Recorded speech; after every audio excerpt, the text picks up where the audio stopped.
It is not real because it is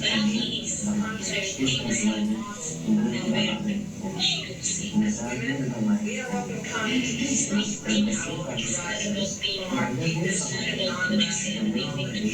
because of course we've been. Vår grupp är väldigt liksom bred i sitt uttryck vad koreografi kan vara. Vilket jag tycker är väldigt inspirerande och kul att många inte kommer från en bakgrund med liksom, dans, har inte dansat sen de var barn till exempelvis. Så vissa jobbar ju liksom med koreografi liksom i animation till exempel, att det finns, man kan skapa liksom koreografiska verk inom animation med liksom mer renodlad text eller installationer, ljudinstallationer, att det nödvändigtvis inte behöver ske någon dans överhuvudtaget, alltså dans i sin klassiska mening med liksom kroppar som rör på sig, utan att dansen kan ske i ljud eller i bild eller så. Det är superolika för att det kommer från egen individ och sin egen bakgrund och kropp och rörelse. Och också att kunna transformera praktik, en kroppsbaserad praktik, en rörelsepraktik, basera och transformera den till andra. Det är också en del som kan utforskas genom koreografi. Min föreställning heter What if Clitoriography?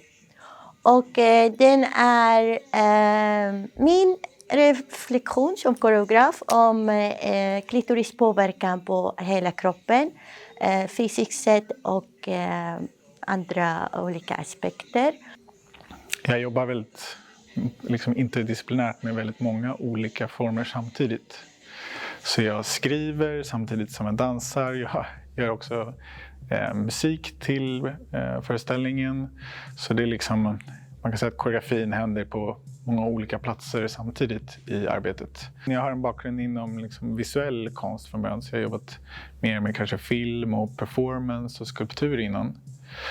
Och när jag introducerades för liksom koreografi eller en lite bredare bild av koreografi så var det en väldigt liksom lekfull eller inte frigörelse, men det kändes fritt att jag kunde ha en idé som jag kunde liksom förverkliga genom en dans och även inkludera musik, skrivande. Att jag kan använda så många verktyg inom koreografi men ändå under liksom ramverket koreografi. Eftersom koreografi försöker att reflektera om kroppen i helhet med rörelsen och så klitoris är en del av kroppen. Och det kan vara också en del av koreografi eller bli koreograferat av klitoris, energin och använda den i utforska kroppens mobilitet och rörelse och flexibilitet och stillhet och allt möjligt. Jag vill centralisera kvinnosexualitet på scen i ljuset efter MeToo och allt det här som händer.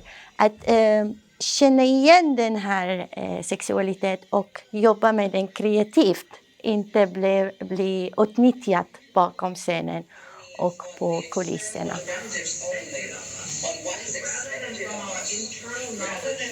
Internal knowledge